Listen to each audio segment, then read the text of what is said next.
Thank you very much. Now we can start. I'm back here. We can start with the Q&A. Can I ask you? I ask one question while we wait for the other questions to come. What are you working on, and what are your next projects? Now is as the third picture that I showed in the in the presentation. I found this.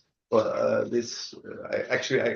got this piece of this tree that already had a lot of energy, and it's like the direction of the branches, and so I'm really starting to navigate there on what it might become.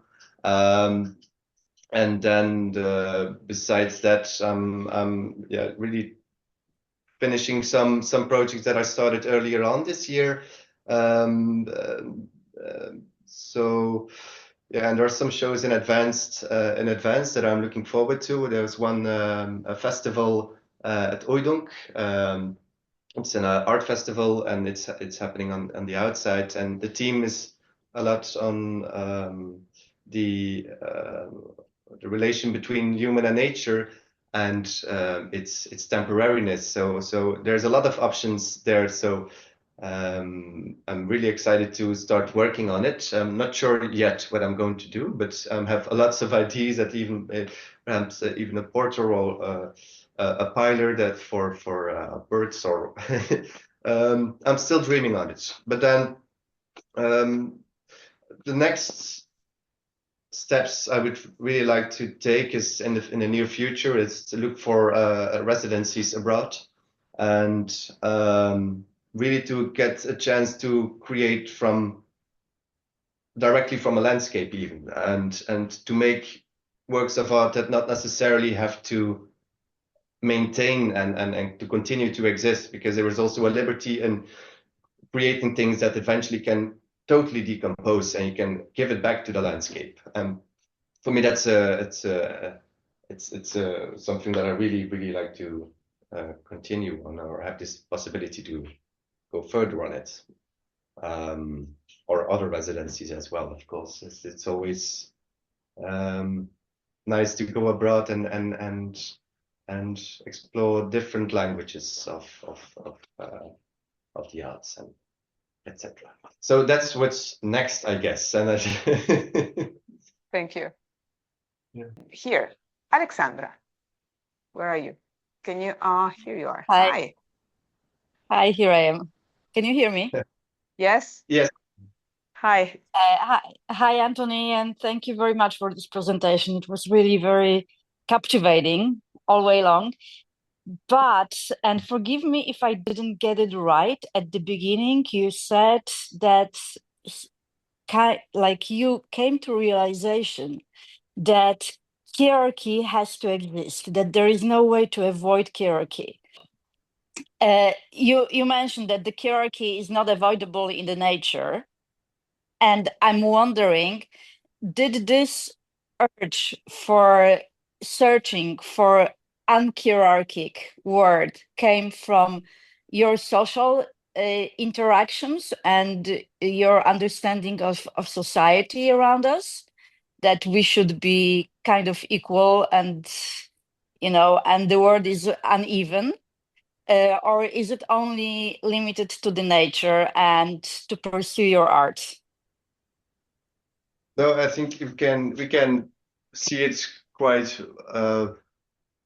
broad. I think the core of it, of course, when you're young, you have a lot of rebellion within you, and you have a lot of energy to really change and strive for those equality and among each other, and to recreate a world that is really harmonizing with nature and with each other, and ways to not overburden our our landscape or the planet we're living on. But when it comes to hierarchy, when I talked about this one, it's mostly about the system that we are living in, and as there will always be larger needs, and there will always be people that need to control this huge mass of people. And even though if you look to it from a natural perspective, in nature there is always a leader, and there are certain rules in order to survive. And basically, it's for me, it's accepting that there will always be something that you not necessarily want to do, but have to do. And on the other hand, giving meaning to it. It's finding this balance between surviving and having fun and make sense of life. And so I'm not sure if I completely answered your question with it there, No. but Yes, you did. You did.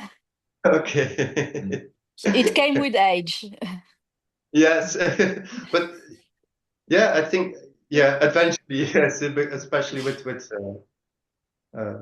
but we talk about it as well among friends, and it's super important to continue talking with, especially nowadays when we live in a society that is very individualized, and people start to feel more and more alone, and perhaps that might also be something that is next on the schedule, to work more on human relationships as well as and how arts can connect us even more, and perhaps even open us up to each other, instead of asking how are you, but really ask how we are doing, and to reconnect basically with each other first hand. Yeah. Mhm. Right. Thanks. That's beautiful. Thank you. Thank you. Which links to one thing that I was thinking, because your art, you are so sensitive regarding the impact, let's say, of our human-centric worldview on nature and on society. And in this moment, we are going a bit, I don't know, we are going, times are really, really rough and tough. And do you feel this impact of what's going on in the world? Is it changing something in your art practice right now? Yeah, perhaps it is, but I tried. It's always difficult because the more I watch to the news or social media, it's easy to get lured into this gravitational pool of darkness, perhaps even. And I try to be aware of what's happening, but then on the other hand, I try to create stuff that perhaps even make the world a bit more lighter and more pleasant. But then I also, for example, this work that I'm working on now, it starts to get this feeling of a bit more of a dystopian assembly, and I'm not sure if I'm going to continue on that, because I really mainly aim to create these works that have this positive impact, and in order to continue feeling the positiveness, instead of uh, uh, how do I say it, instead of confirming that we are on a very bad track, but we are on a very bad track, but then play with it with a different type of energy, and not I always think about for example, with movies, movies have a very big influence on behavior, I think, especially when it comes to social classes, and if you look to America, etc., and the whole dystopian movie scene, and so in a way, because we and unconsciously we absorb certain movies, and it's easier to anticipate upon fear, and upon a landscape that is that arises from it. So try to keep my hopes up through the works, and but perhaps a little wink to that to the more darker matter, but still keep it positive. Perhaps, yeah. Yes, please. No, I just to find out how, when you look at the audience, how do the audience react on the art of Anthony? What does it give them as a feeling, as a reminder, or what does it give them to them, the art? Because for me, when I saw it the first time, it was extremely powerful, and it just resonates straight away, a sense of immense peacefulness. When I looked at his work, also this balance that was in there was fantastic to feel. So I wonder what the reaction is from people when they see or discover for the first time the art of Anthony. Well, I really would like to see it. By myself. Not that I want to touch it, but I want to be in the environment of it, because this is so sensitive that it's very difficult to have it on. I think so, to have it on a picture. So, but it's true, because for me as well, it's always a bit weird to take these pictures separately of the works, because for me basically it's more about creating this installation of, or this combination of these objects, and so it breathes it breathes a certain atmosphere, and just I always refer to it as a theatrical play in which we have actors and or perhaps even a symposium, but they have different instruments, and together they create this nice place. And it's true, because there's a lot of different types of materials that are used in my work, and often very fragile, and from a picture it can easily disappear. Especially the spaciousness and I find that too, because when I saw you, for example, the work with the bark, you said that it took you a few years before you went to do something with that bark. The first time I really saw it in real life, it just makes a connection with you as well. It's like you are part of that bark, and me as a bystander, also with the other things like the papillon, the butterfly. You have a feeling of connection straight away with it when you see the art piece. It's like you are drawn to it. It's like an attraction that's happening with the art pieces. And I can understand how you look at it and you take time to have its own life, but it becomes you in a certain way as well. Is that correct if I say it that way? Perhaps yes. Of course, it reflects my own fragility, my own fragile existence as a human being, and but then again, I feel empathy for the fragileness, and I try to turn it into something quite beautiful, offering that people would be discarding, or so even trying to make people aware of these little things and these little imperfections, and so in a way it reflects me, but on the other hand I try to create an object that becomes in a way self-autonomous, or becomes something more than it is. So it's more about the sum of the parts than just the parts separated. Yeah, and you said also you use art pieces that are there for a long time already, that you reuse things from nature, but you often say also that can last for another 100 years, what I thought was beautiful. That would be it would be super beautiful, and I try to be conscious about it, and with some works it's more easily than with the other ones, because some materials are a lot more stronger, but yet so at the same time the fragility will always continue to exist in my work. So yeah, in the beginning of the first objects that I made during my studies, I really thought a lot about it, a lot more on how to manage them, and like I gave, for example, the first example that I made with this passport and this Laughter Life agency, but that kind of disappeared nowadays, and I think it's also because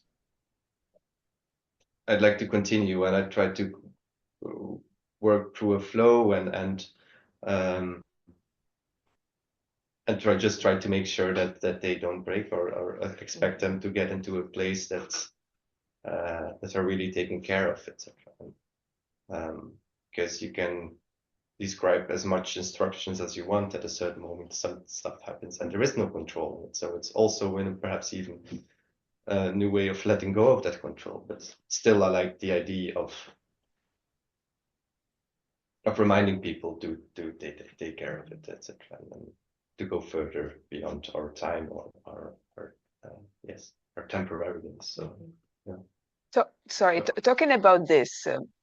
So it's very nice. It's very interesting. Yeah, it's very nice that in the end, when you those who, let's say, acquire one of your works and the sculptures, they really have to take care, because, as you said, those are fragile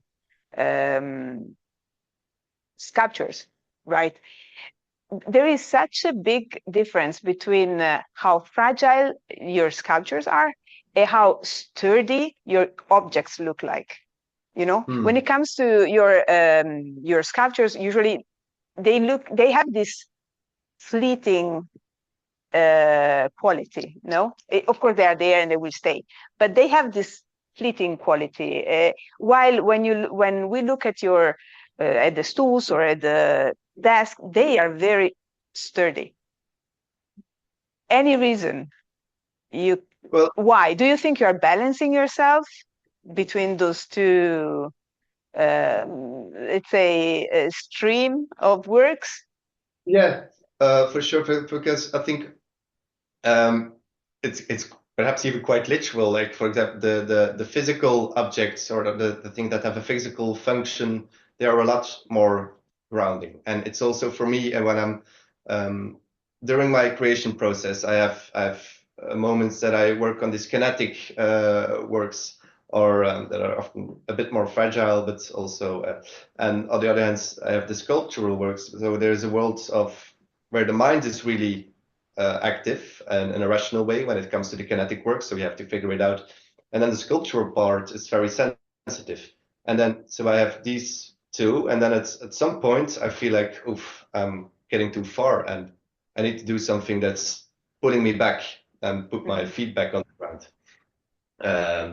So yes, it's about grounding yourself in a way. It's about grounding, but also, perhaps, keeping myself where between earth and sky, somewhere there.